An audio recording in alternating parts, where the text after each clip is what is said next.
It's April 10, 2024 mga ka-trippers, arriving Toronto Pearson Terminal 3. After kuha po ng arrive can dito po sa kiosk, proceed agad po sa immigration officer. Once you are done na po sa immigration officer at nag-issue na po ng student and work permits, proceed na po kayo sa carousel to collect your baggages. Don't worry mga ka-trippers if natagalan kayo sa immigration officer. Meron namang airport staff na mag-a-arrange ng mga bags nyo dyan, naka-line up. Hanapin nyo na lang po. Ma-secure ang permits and your baggages, proceed na po kayo sa custom for declaration of goods. Sa custom po, i-declare nyo po if you carry a more than 10,000 Canadian dollars or US dollars. After that, out na po ng Terminal 3, proceed to Terminal 1 for connecting flight. Sharing lang mga ka-trippers as per our experience. Bago po kayo kumuha ng tickets nyo, especially sa may mga connecting flights or transfer flights, double check nyo po yung layover time. Kasi you will really need enough time to complete the whole process until na makatransfer po kayo sa next flight nyo po. Walking na kami ka-trippers to door letter D. Ando dun po yung elevator going to level 3 na magko-connect naman sa amin to Terminal 1 via train. Yung train po, free lang po yun.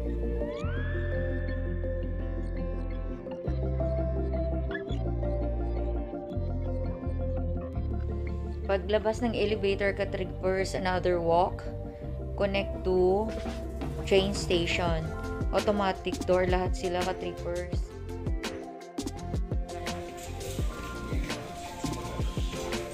For car, pag may bagahe po kayo, dito po kayo na side para sa train station.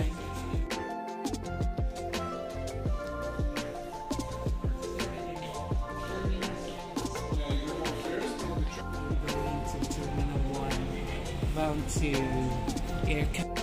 Ottawa. Yung left and right ka-trippers, going to Terminal 1 yan. Pero, you have to make sure if saan po yung train na going to Terminal 1. Yan po yung sa overhead, check nyo lang po yung LED digital screen, 10 minutes of arrival. Paikot lang yan ka-trippers, so hindi naman kayong mawawala. Kaya lang, dadaan muna ng Sheraton Hotel bago pumunta ng Terminal 1. Take na po kami ng train. Yay! Thank you. May flow po yung train na meron pong going to hotel and then going to Terminal 1. So, i-check nyo lang po dito yung sa digital.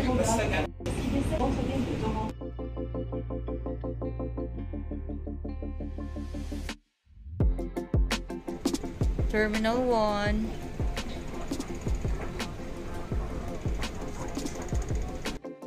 Walking again ka-trippers, going to Terminal 1 departure area, Air Canada 440. Time check, 11:35 p.m. April 10, 2024. Next flight namin ka-trippers, Toronto to Ottawa, April 11, 7:10 a.m. Boarding time, 6:35 a.m. Dito na kami naghintay ka-trippers for our next flight. Since direct flight kami ka-trippers, transfer baggage na lang pong ginawa namin, and then waiting na lang ng boarding time. Idea lang ka-trippers, especially for Air Canada Ottawa flight. If hand carry nyo po is duffel bag, meron lang pong required size na ipapa-fit in sa inyo sa isang box. Random check lang yan ka-trippers. If mag-fit in inside that box, good to go po kayo. If not, ipapa-check in sa inyo ng airport security personnel. Before kayo makapasok sa boarding gate ka-trippers, there's another security check. So, make sure na nakalabas po yung lahat ng electronic devices nyo such as laptop, gadgets, cellphones. Kasi ako ka-trippers, nakalimutan ko sa loob yung printer, portable printer, and cellphone. So, isa-sort out yan ng machine going to that security personnel ng airport. So, another delay po yun, i-check, bubuksan po yung bag nyo. Pag okay naman po, pasa kanila, ibibigay nila. So, don't worry, wag po kayong matakot. Okay lang po yun.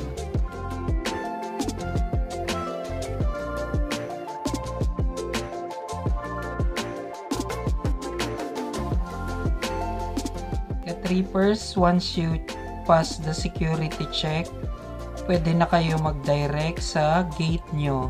Yun na yung pinaka-final. They will check sa scanner kung may mga mysterious doon, yung sobra yung liquid. Basta yung kakaiba sa scanner. Huwag naman kayong kakabahan dahil tatawagin kayo sa bag na yon. Na-try namin sa kamarami rin doon na checkin lang, double checkin. Pag wala naman sila nakita na problem o yung liquid, yung something like that, wala na, ibabalik sa yung bag mo, tas you're good to go. Yeah, thank you Lord, pasado na. Yan, going to our boarding gate.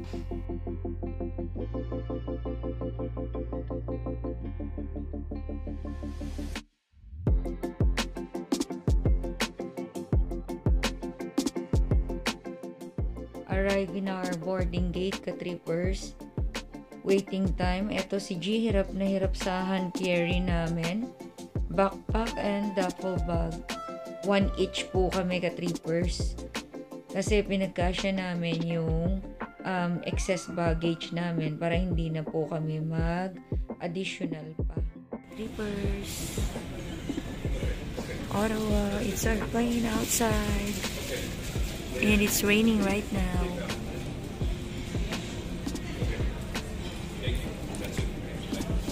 Boarding Air Canada 440 going to Ottawa. Ka-trippers, we have to speak whatever it is because I sounds like Renz Verano. Sounds like Ilongga. I sounds like Ilongga, you know. There's nothing wrong with Ilongga. Dito sa Ottawa, mga ka-trippers. Toronto pa lang. It's raining. Malamig pala dito sa Toronto. Sorry, ka-trippers. It's raining.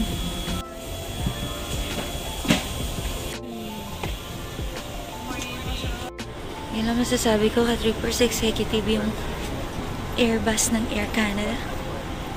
27. Trippers. Ang behave ng mga tao dito, mga executive. Look at that. 30, you're 30, right?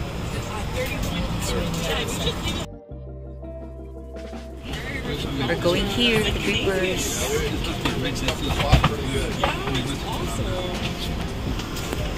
And here.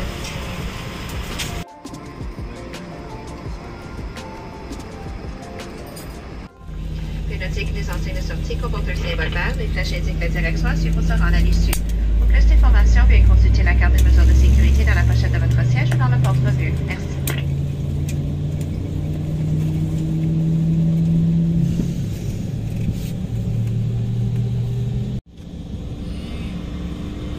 Welcome aboard Air Canada. Bienvenue à bord d'Air Canada. For your safety and comfort, we ask that you pay attention to this short video. So join us as we explore all that Canada has to offer. Pour votre sécurité et votre confort, soyez attentifs à cette courte vidéo. Joignez-vous à nous pour explorer tout ce que le Canada peut offrir. De sécurité propre à cet avion. Veuillez en prendre connaissance avant le décollage. Exits located on each side of the aircraft. All of these are indicated by a green exit sign. Please locate the one nearest you. If you need any assistance or have any concerns, please let one of us know. Si vous avez une inquiétude ou besoin d'aide, adressez-vous à l'un de nous. Thank you for choosing to fly with Air Canada. Merci d'avoir choisi Air Canada.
Sorry. Thank you.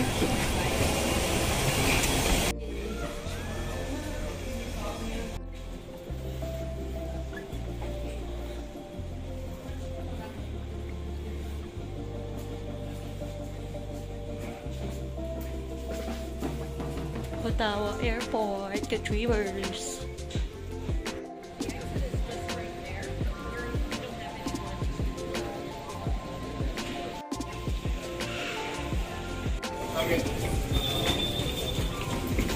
Yay! Ay, paunahin natin si sir. Wow! Wow! Ganda ng Ottawa Airport, Ka-Trippers. Ottawa, ha? After deplaning Ka-Trippers, straight na po kami sa carousel to collect our check-in baggage. Wala na pong nangyaring document verification. Smooth lang po siya pagbaba namin. Thank you, Lord!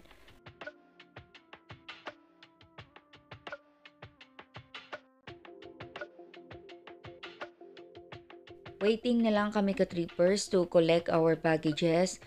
We have a service po na magpipick up sa amin. Thank you so much, Algonquin College, for the free arrival services that you offer to all your international students that will be arriving in Ottawa for 3 days. That includes airport transfer to our place. On the way na kami Ka-Trippers, kasama namin ang student coordinator representative ng school. Pinrovide lang namin yung address namin dito sa Ottawa, Canada, where we are going to stay for about 2 to 5 years. It depends po, only God knows kung ano po yung magiging buhay namin dito sa Canada. We will just enjoy the process. I hope that you will support us in our new journey here in Canada. Ito naman ang community namin Ka-Trippers. While I'm studying and working naman si G as open work permit. Thank you so much to all our subscribers and new subscribers. Comment down below lang po kayo pag may mga questions kayo.